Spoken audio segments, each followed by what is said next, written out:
It's trash day, I'm putting you out, it's trash day. Putting you out, it's trash day. Putting you out of my mind. It's trash day, I'm putting you out, it's trash day. I'm putting you out, trash day, I'm putting you out of my mind. Now I'm gonna clean up, now I'm gonna clean up, now I'm gonna clean up the house. I'm taking all your garbage, taking all your garbage, taking all your garbage. It starts with some beer, so you shouldn't have fear. Two garbage guys with facts, but they both still have tact. It's that time at last for the best damn podcast. It's Can Crusher Day. And welcome back to Can Crusher Spotlight. I am your host, Mark Martinez, and I am super excited to have the guest on that I have this week. Why? One, because he's probably the hottest thing going in wrestling today. Two, he has just joined a faction that has been rebooted, reborn. I don't want to bury myself with the wrong adjective, but has been brought back to life after years kind of on the shelf. It's a big deal. It's a major league faction. It's unbelievable. If you're thinking, holy crap, you have him? Yeah, I have the Man-Dime, Elijah Dean, on this show. It's unbelievable. Coming out of the last IWC pay-per-view, and you're like, what? What is going on? And if you haven't watched the last IWC pay-per-view, why? Go to the IWC network for only $9.99. Subscribe. The stuff that you get from that network from 2012 as of right now, and Justin Plummer and 2-to-1 Media just keeps adding and adding and adding. It's unbelievable. It is unbelievable. You'll be able to see a little Nick Lendl announcing one of his first matches. But that's not why we're here. We're here to talk to the Man-Dime and find out what is going on with Team Big League. Did McChesney choose him? Did he go talk to McChesney? And will I ever, or will Soup ever, get the Dime Piece's number? So many questions to be asked. So little time. But we'll have to check it out here in a minute after we hear from our sponsor, Collar and Elbow. Guys, you hear us talk every week about these shirts, hats, hoodies, anything. It is the apparel in wrestling today. It is amazing. I continue to wear my Macho Man shirt. My wife keeps telling me I need to wash it. And I'm like, yeah, it's not walking by itself yet. I can wear it every day. I have other Collar and Elbow shirts. I have hoodies. I have hats. You guys see me walking around IWC, walking around Asylum, walking around Imagine. Guys, you just see me wearing Collar and Elbow. It's because it's comfortable. It really is. It's one of the greatest. I love it. I love it. I really do. Nonetheless, when you check out, make sure you type in the promo code CAN Crushers. Capital C in CAN, capital C in Crushers. You'll get an extra 10% off of whatever sale is going on too. Like back on Black Friday, they were giving away 30% off. If you would have put in Can Crushers, you would have gotten 40% off because you get that extra 10%. You continue to get that. And as we always say, it helps the podcast as well. I'm so excited, I don't know what's going on because I'm also excited to hear from Man-Dime. I want to hear what's going on, and hopefully Dime Piece joins him and we can get 5 minutes with her. Right around the corner is Man-Dime. Wrestling. A love and a passion we all share. I've started a wrestling brand. The wrestling brand. A brand founded on the aspects of wrestling. Two entities working together to create a product that connect emotionally for people everywhere. Collar and Elbow is the brand.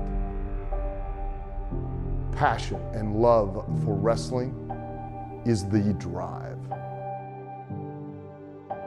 I am Al Snow, and this is Collar and Elbow, the wrestling brand.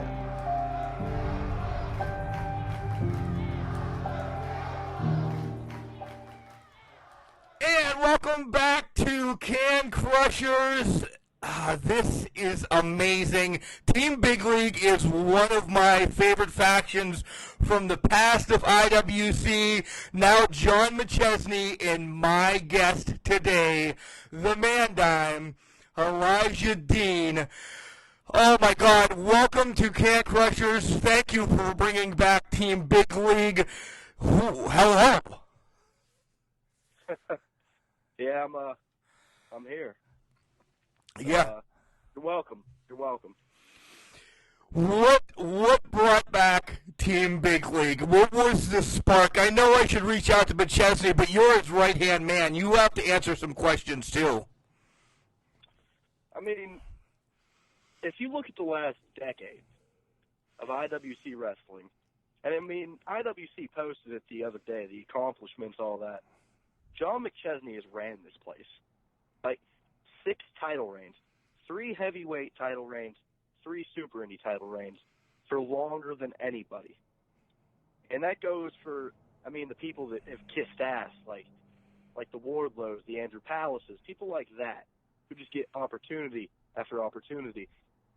And McChesney, the man has just felt flat out disrespected. I mean, you got Jack Pollock coming back, fresh off of a knee injury, and just handed an opportunity on a silver platter. So, you know, it wasn't shortly after me and McChesney, we had our classic match down at the Wheeling Island Casino. And, you know, I talked to him after the match. I said, you know, you are as good as you say you are. You're damn good. Like, why aren't you in the main event of every single event? And that's where it started. He said, you know what, Dime? You're right. So since then, the plan's been just brewing. And then he wrestled Nystrom in Clearfield. He saw potential in him. So this isn't nothing new. It wasn't a matter of how are we going to do it. It's a matter of just when are we going to do it and when's it going to feel right. And too bad for Andrew Palace and Spencer Slade, because we had to make an example of them real quick. So this has been 4 or 5 months in the making. That's amazing. And the secret's been kept. Yeah, in a locker room like that, it's pretty hard to keep a secret. So, wow. And trust me, I played everyone like a fiddle. I have people believing for months that I hated John McChesney. I've never hated John McChesney. Are you kidding me? Just the dude just smells like success. He exemplifies it. Everyone knows how good he is, and it's time to take the throne back. That's unbelievable news. We'll wrap back around to Team Big League here in a minute, but let's do the rewind like we normally do on the show, Man Dime. Who introduced you to this whole business of professional wrestling? Was it a mom, a grandma, uncle, dad? What's going on? You know, just as long as I can remember, wrestling was on in the household. So, you know, from day one, I mean, my dad was real into WCW, but my farthest, like, memory of wrestling probably goes back to when I was, like, 5, 6 years old, just watching Shawn Michaels on the television, and that's when, you know, I loved this. It was always a constant in my life. So, yeah, from an early age, just watched it, loved it, and knew I was made for it. So you're a big WWE fan from back in the day, you know, right after the Attitude Era? Yep, ruthless aggression. Right. So you mentioned Shawn Michaels, and I want to make a comparison. One is, we've already talked about him, Shawn Michaels. I see a lot of Shawn Michaels in you, but as well as Rick the Model Martel. Do you go back and watch some of the stuff from the 80s and have taken anything from the model? Well, not really from Rick Martel. I'm more of like a Gino Hernandez, Ric Flair type of guy. Those are my two that I like to go back in time and watch. Gino was one of the greatest. I know you're a professional wrestler and you do your homework and everything, but that's somebody a lot of people don't bring up. So I now that you said Gino, I see Gino in you wholeheartedly, yes. But I figured the model, since you are always debonair with what you're doing out in the ring, it just fits you as well. So yeah, I got you. Is there anybody that you take anything from today? We're going to bounce all over the place because that's just the way we are. Is there anybody that you take anything from today? Maybe a Cody, maybe, this is going to be a weird comparison, but even a little bit from the Dr. Britt Baker that you worked hand in hand with, anything? No, just, I'm me. Simple as that. So, I hear a lot of comparisons nowadays with with MJF, but I don't see it. I'm me. So if myself is like him, so be it. But, every time I'm out there, I'm just me. So if people love me, hate me, whatever, I'm 100%. This isn't a character. This isn't a gimmick. I'm out there being me. I'm out there to win.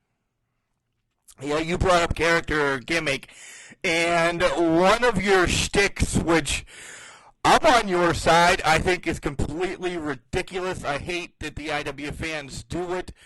Why do you get toilet paper? They don't respect you. The Kaylas, the Bradleys, the rest of the crowd at IWC, they're just complete asses. I don't understand the toilet paper. You should get all the pomp and circumstance that everybody else should get. Right. It was back in May. I was wrestling Wardlow for the World Heavyweight Championship, and I kindly said, I deserve pink streamers. I think you people should have pink streamers at this event. They disagreed. I come out there, I'm getting toilet paper thrown at me from left and right. And, I've came out there, I've smelt these people, and they're using the toilet paper for the wrong reasons. They need to use it for what it's intended for, and trust me, from the smell of these people, they definitely don't use it. And, I'll keep taking it. I'll keep throwing it, because one of these times I come out there with a backpack and I'm collecting it all. Yeah, it's smart. It's going to save you money, right? It's some of it looks like the Charmin Ultra Plus with lotion, for the love of God. Exactly. So let's talk about some of more of your favorites from back in the day. You said Gino, you said Shawn. Who else were you really jibing with in the WCW era? That era, I gotta think now. See, I was born in '98, so right now you're talking to me about before my time. I go back and I watch, but I'm Rick Rude. I love him. Tully, big Tully fan. Nice. Just the Horsemen in general. I was a big Horseman fan. I like going back and watching a lot of their stuff. That's a great. Go ahead. Just that era of wrestling. That's wrestling to me. That's why I like going back and watching all of those guys. Just that's what wrestling's supposed to be, not the little the punks nowadays that just like going out and flipping for a couple dollars and some applause from all the idiot fans. There's so many questions that just came from that segment right there. I'm going to stick with the one that you just brought up. I couldn't agree with you more. You are a wrestler. You're not an acrobat. You're not a, trapeze artist or anything like that. You wrestle. You grapple. You punch people in the face. Let's talk about AEW since you're on that. Tag team division. You think it's too much, don't you? I know. I can feel it right through the computer already. You feel this flying around is way too much for what's going on, right? Yeah, man. It's not my cup of tea. I'm not Johnny Patch. I don't find that stuff entertaining. I mean, congrats, you can do it, but this isn't gymnastics. This is wrestling. I go out there to get a win. I don't go out there for people's pleasure. I go out there for my own pleasure and my own paycheck, and I'm not putting my body through that just for a couple applauds and holy shit, Chan. I don't care about that. I care about winning. Johnny Patch did break the internet one time when he did his coast to coast at Cage Fury. For 15 minutes. He broke it for 15 minutes. But that's 15 minutes more than me or you, right? For 15 minutes for a move that he's never going to do again. By the way, he didn't even kick Remy in the face. He kicked him in the leg, so he failed to do it. And by the way, that was in a 16-foot ring, not an 18-foot ring, because they used the 16-foot ring with the cage. So until he does it in the 18-foot ring, I'm not impressed. Okay, you and Johnny Patch have had a long history. Going back to graduating, let's talk about some of your training. All right, you've been in the business. Let's round. We're going with training about 3 years now, correct? Nope. I'm a year with training. I would say about 2.5 years. That's so, right. Yeah, close to 3. That's why I said let's round. Let's round. Yeah. So about with training, yes. Yeah. Leaving some of the training, has there any been times of saying, man, this is just rough. I need to take some time out, or I need to hang my hat up. Let's talk about some of your training. Training for me was, I'm not going to sit here and say it was a breeze, but, compared to a lot of people, I came prepared. Like, I knew what I was getting myself into from day one. This isn't ballet. I was coming in and I was ready. I was in shape, training in the gym. Hardest part for me, maybe the hour-and-a-half drive I had to take every Wednesday. Maybe that was the hardest part. But the hardest part to me was just, dealing with Johnny Patch every single week, sometimes twice, 3 times a week. That was the worst part about it. Yeah, you guys are two of the hottest to come out of the academy in the recent future. I did a comparison when I talked to Johnny Patch, and he blew it up right off the bat, but you have to know where I'm going. You guys now have a history like Flair and Steamboat that at some point, no matter when we throw you on the card, you're going to put on the show of the night. You're going to be that damn match that everybody's going to be like, 20 years down the line, bro, this is going to be great. Yeah, it's much like our trainers. It's much like a Chris LaRusso and Andrew Palace type of deal. We hate each other. I don't like him. He doesn't like me. But at the end of the day, that matchup is going to sell tickets, and I understand that. I know that I'm going to wrestle Johnny Patch another 1,000 times in my career. That's just how it's going to be. I'm going to see him for the next 20 if he lives that long. Who knows? Because he's an idiot. But I get it. Me and him, we have this history, and anytime you put that on the card, it's going to be a fight. Johnny Patch, I'm not a big fan of him, but the dude's if he sees he's wrestling me, he's coming out swinging, and I'm coming out swinging. That's just the way it is. So hatred, yes, but respect as well, correct? I don't respect him. I definitely don't respect him, but he doesn't like me. And when you hate somebody, you're not going down without a fight. I get that. But the only thing that sucks for him is my fight's just a little bit more. People like to call this a rivalry, but, a windshield isn't a rival with a fly. It's going to squish him. way it is. That's a great point. A windshield always wins. Exactly. So you said you trained before going into the academy. You were a football player, you were a high school wrestler, college wrestler.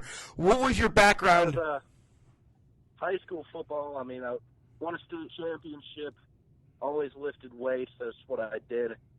So I had that athletic background. I was ready from day one. I knew what I wanted to do, so I knew what it took. So it was just always training. What was that deciding factor to get into the academy in Pittsburgh? Well, I mean, people aren't going to from high school days, I came to IWC shows as a fan, like a lot of people, sit in front row. If you go back, you'll find pictures of Old Man Dime in the crowd. But the only difference between me and a lot of fans is I can actually do this. I knew from day one that I could do it.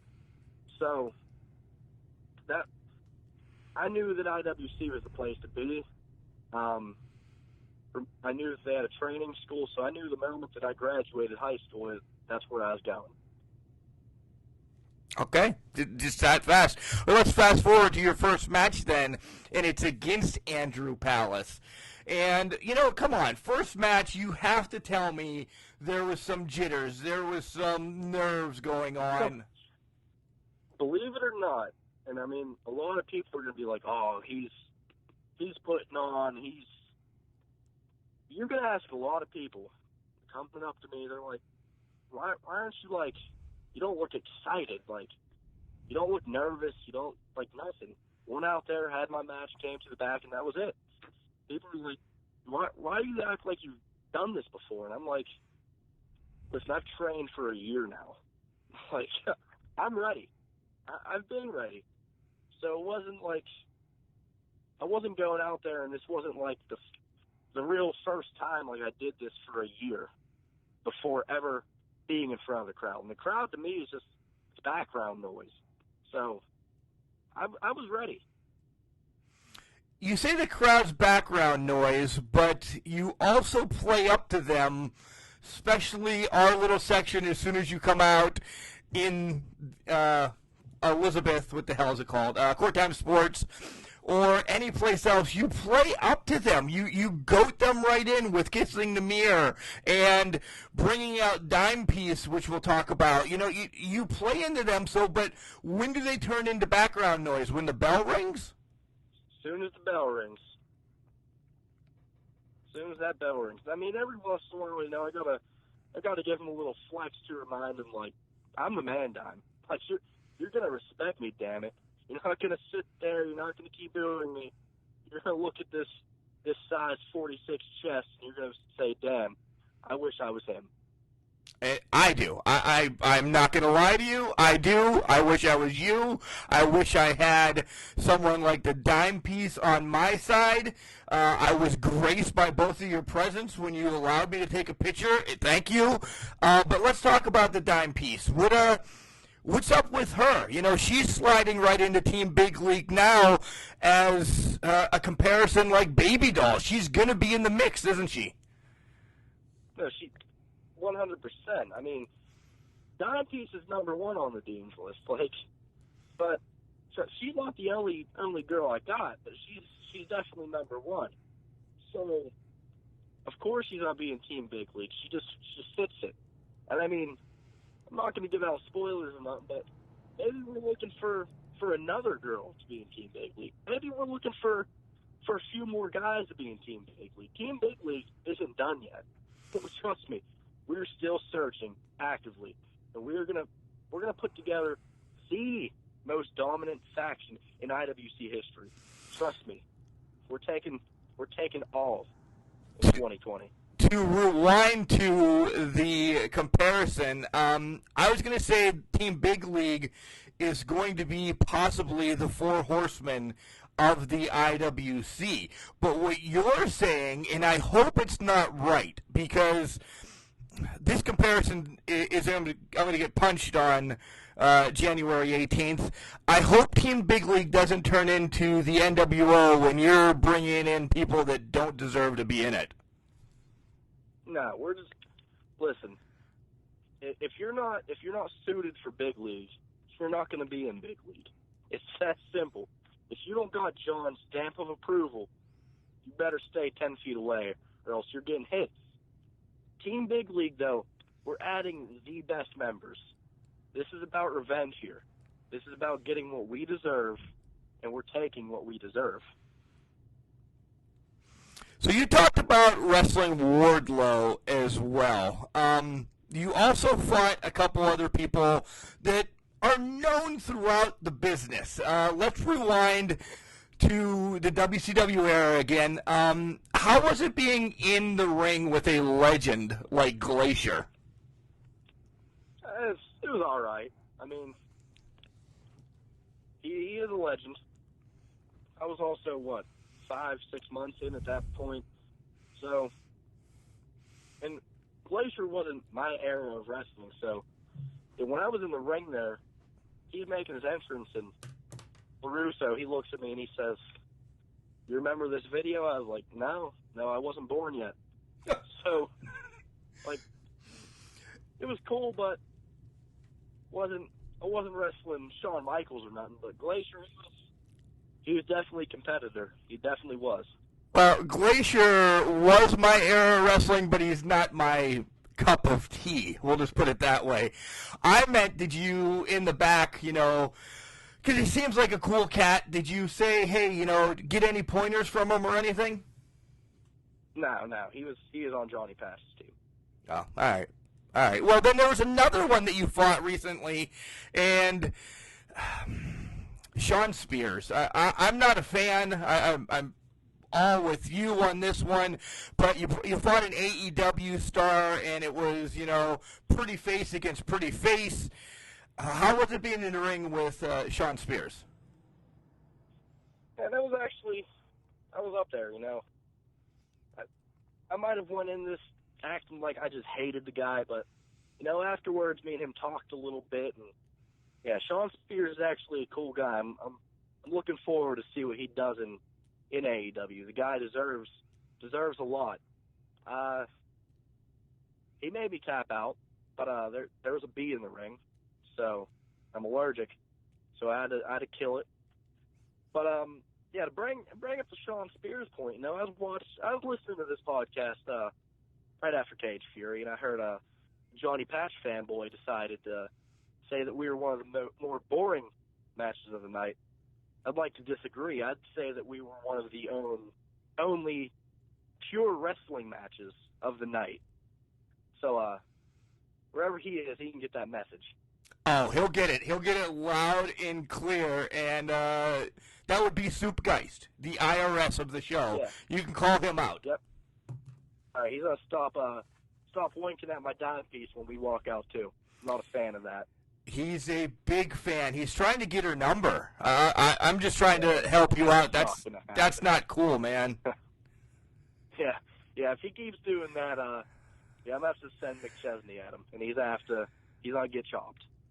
And that's a big league boot to the face. Yeah, he wants no parts of McChesney. Trust me. Let's talk about another feud that you really haven't had in the ring yet, but it's all over social media. You and the high-stakes champion, Dan Hooven, cannot leave it alone. What is up? Did you guys just cross paths the wrong way? When the hell did this happen? Listen. I used to be a huge fan of Dan Hooven. Guy, he's in shape, good dude, good views. He's a Philadelphia Eagles fan. I like the Eagles. But I was walking to my merch table the one time, and he just kept catcalling Dime Piece. And that's something that you don't do. And he said, Dime Piece, come get with a champion. And that pissed me off. Because, a champion, to me, is a main eventer. This dude just keeps defending that belt on the pre-show. So whenever he wants to step up to the big leagues and defend that title against, myself, Nystrom, John, we'll be more than willing to take that off his hands because, if you ask me, he hasn't faced no real competition yet. So if Dan Hooven wants to keep catcalling my dime piece, I'm going to take his little trophy away from him, and I'm going to kick his ass right out of the roster. To defend Hooven for a minute, though, he's at least defending this title every month compared to the guy that he defeated, R.C. Dupree, was off for 6 months of defending it. At least Hooven's defending it. If you ask me, that title has never had more prestige than when R.C. Dupree held it. No one was talking more than when R.C. Dupree had it. And you can say what you want. Oh, he didn't defend it. Da-da-da-da-da. No. R.C. Dupree was smart. He was very smart. That's why he held that title for as long as he did. I'll give you that. I will give you that. So let's take a break from IWC and jump into today's wrestling. You know, I know you're at the gym all the time. You're at the tanning booth. You're getting salons taken care of. You're keeping yourself pretty and all of that. But how much time do you have to watch, the WWE product, the AEW product, or, which I think is the best product out there right now, the NWA?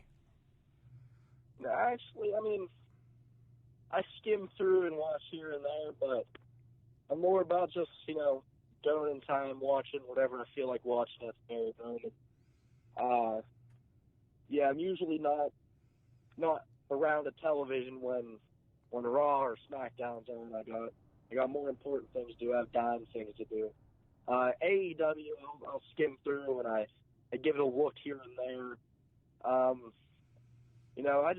I keep track of it through social media, but I'm more about just going on my phone and watching something that I feel like watching at that very moment.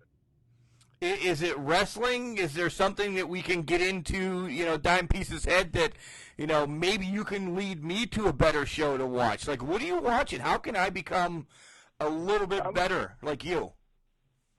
I'm more about just, picking up certain wrestler and watching some of their matches from time to time.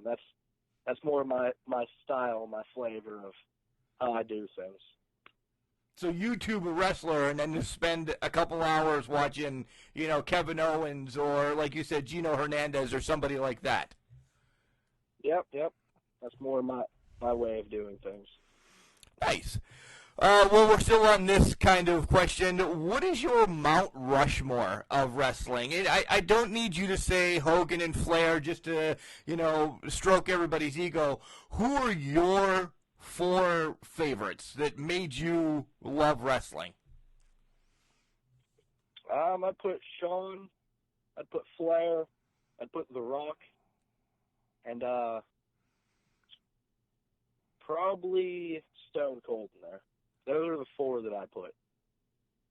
Wow, all talkers. I'll tell you that they're all great talkers. Is that something you want to, up your game a little bit? Not saying you're bad at it before I get thrown under the bus, but is that something that you want to excel in the near future?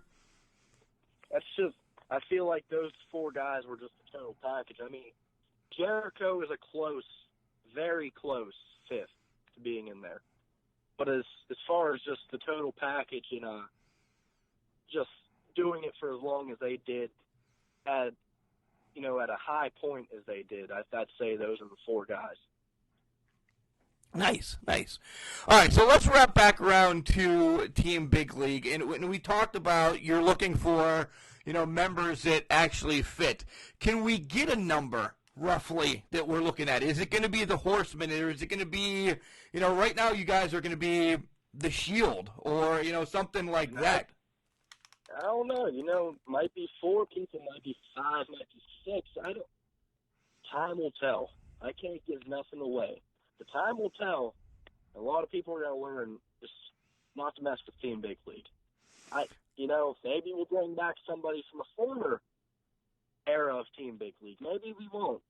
Just time will tell. And keep your eyes tuned and make sure you're to every single IWC show, because there might be a surprise. Every show or every other show, You'll just have to keep watching. Yeah, and the next show is called Reloaded. It's January 18th. But you also go outside IWC. You also, what else is Van Dyne doing besides IWC? Because this is your forum to tell us, hey, you're at Prospect Pro, you're over here. Where else are you taking the dime time and kicking ass? Yeah, I mean, Prospect Pro this past week, and I was in the finals of the tournament for the to crown the first ever heavyweight champ. I wasn't successful, but John Roden, I'll give it up to him. He got me. That was after I had to deal with Jamie Jameson's first round, Zach Nystrom second, my Team Big League brother. I'm over at Imagine Wrestling in Altoona, doing things over there. I go one-on-one with old Death Boy, Helen Kellerman's muscle, Spencer Slade, for the heavyweight championship over there on January 11th. Got Revenge Pro Wrestling February 8th, the Avalon Hotel. That's always a fun place to go. And just wherever I can, grace my talents with, I'll go to, as long as it's worth my dime time. And one thing I do know, the January 11th one, big name on the card, as I'd like to see you cross paths with Gilbert, who will actually be there, and see what you can do with him. No, 5 minutes. That's all it takes. You must be taking a 4.5 minute break because, come on, it's Gilbert and you, and we will put you over in a heartbeat. What are you doing, just pandering with the crowd for 4.5 minutes? Pretty much. I'd probably just throw in a Yeah, I have no intentions of crossing paths with Gilbert. I'm more focused on getting the gold around my waist and taking it from Spencer Slade, everyone's favorite out there. So, that's what my focus is on. And that'll be the first time that you actually cross paths with Slade since night, right? Yes, since that night that we decided to whoop his ass. So it's clear there's animosity. Have he sent any messages out to you or anything, or is he staying behind the curtain just coming with fury? No, I guess he's coming with fury, if you want to say that.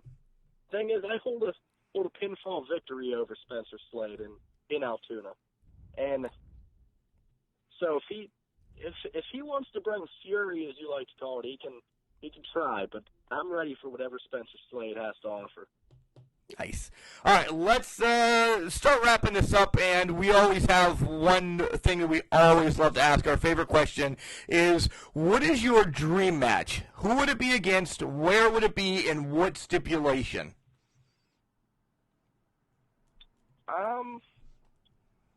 Right now, I'd say my dream match, probably just to put the comparisons to rest, would be MJF. I'd like to, don't care what the stipulation is. I just want to put to the rest that I'm better than him. That's simple as that. And you don't care where either? Don't care where, don't care when, don't care what it's for. Just give me a match with MJF. Wow, that would be a great match. It really would. I'd love to see that happen in the near future. And you know what? The thing is, Reloaded could make that happen. Reload is a very crazy reset button, right? I'm ready for the reset button. If any of the members of Team Big League, whether it's heavyweight championship with Jack Pollock, we'll take that. Whether it's Johnny Patch, he better pray to God that he doesn't get one of the members of Team Big League. If the Regulators, I love the Regulators. Love Jock Sampson, Chris LaRusso. He's the best trainer I could have asked for. If Team Big League lands on us, we'll take those titles right off them. And I mean, if Dan Hooven, if that damn reset button chooses any of us, well then let me say, he will have his career would have started from the reset button, and the reset button would end his career real quick, because I'd end his career and I would take that title. Is there any chance in the near future we see Dime Piece get in the ring? No. She is strictly manager / valet. I refuse to let any silly reset button select my dime piece, because I will break that stupid thing in half. She is not to be touched. She is not at all. So She's not to get physical. just complete business associate and manager valet. Yes. Okay. All right. That's good to know. All right. Let's tell everybody some of your social media, because you work social media better than some of the greats. Let me tell you, you're out there all the time. You're promoting yourself, and you look good on all of them across the board. So give everybody your social medias. All right. Twitter and Instagram is _Mandime with 2 E's at the end. And Facebook is just simply Elijah Dean. Just like that, guys. Just like that. Get out there. Give him a follow. Mandime, is there anything else you want to say before we let you go? I know you're a busy man tonight. Is there anything else you want to, spew out to the heathens out there in the world? I want to let all these mouth breathers know. Keep an eye on IWC. Subscribe to the IWC networks so you can relive what Team Big League is about to do in 2020. Because trust and believe, we're giving this place a well-deserved Mandime makeover, and we're taking everything in 2020. And that doesn't go for IWC. The Mandime, I'm saying this right now, I'm going on a gold rush in 2020, and I want every single title. I want putting every single main event. I want everything in 2020. This is my year. So a championship collector for 2020, Elijah Dean Mandime. Unbelievable. That's right. I couldn't not support it. I'm on Team Big League with you. There we go. All right, Dime Piece. I'll let you go for not Dime Piece. All right, Mandime. I'll let you go for tonight. You can tell what's on my mind right now, but I'll let you go for tonight, and we'll see you January 18th at IWC. Yes, sir. So the hatred for Johnny Patch and Soup of the Can Crushers is pretty much on the same level. Soup, I would watch yourself. I really would. We took a little bit of time after the show to talk about you. He really wants to kick you in the face. He doesn't like you. You are a fanboy to him. Just don't get Can Crushers in trouble, because we are on Team Big League. You remember how you like Team Storm? Well, welcome to the real team, and it's Big League. Unbelievable. It was great hearing that he respected working with Sean Spears. It just so much stuff to dive into. This has been a work for months. For months. When Mandime fought in West Virginia. Unbelievable that this has been. We've been worked, folks. We have been worked and worked by the greatest. And Mandime talked about the poll and the records and everything that was just out about John McChesney. It is unbelievable, the records that he holds. And now, with a team like McChesney, Mandime, Nystrom, and Dime Piece, that's 4 that is going to run amok in IWC. Will we see more? I guess you'll find out at Reloaded on January 18th at Court Time Sports in Elizabeth, Pennsylvania. Oh my God. Months, folks, months we have been just played over and over and over. Unbelievable. Guys, again, as I always say, I love doing these interviews. I really do. If you want to hear somebody on the show, please send us the name. Reach out to us on Facebook, Instagram, Twitter, wherever. Send us an email, cancrusher69@gmail.com. You can go to our webpage. That's cancrusher69.wixsite.com/cancrushers. Send us something there. It links right through our email. We will reach out to anyone to say, hey, let's have an interview. Tell us your side of wrestling. One I want to reach out to real quick is, why is Big League back? We heard a little bit from Mandime, but we have to dive into John McChesney's brain. We have to see where he's going with this. Complete and total domination of IWC? Yeah, it's a strong possibility. Guys, thank you. A huge show next week as well. Not going to drop any spoilers, but just pay attention because a lot is going to happen, and it's going to find out why this happened. Not with Team Big League, with something else. That's the only thing I can tell you. And remember, just because you're trash doesn't mean you can't do great things. It's called a garbage can, not a garbage cannot.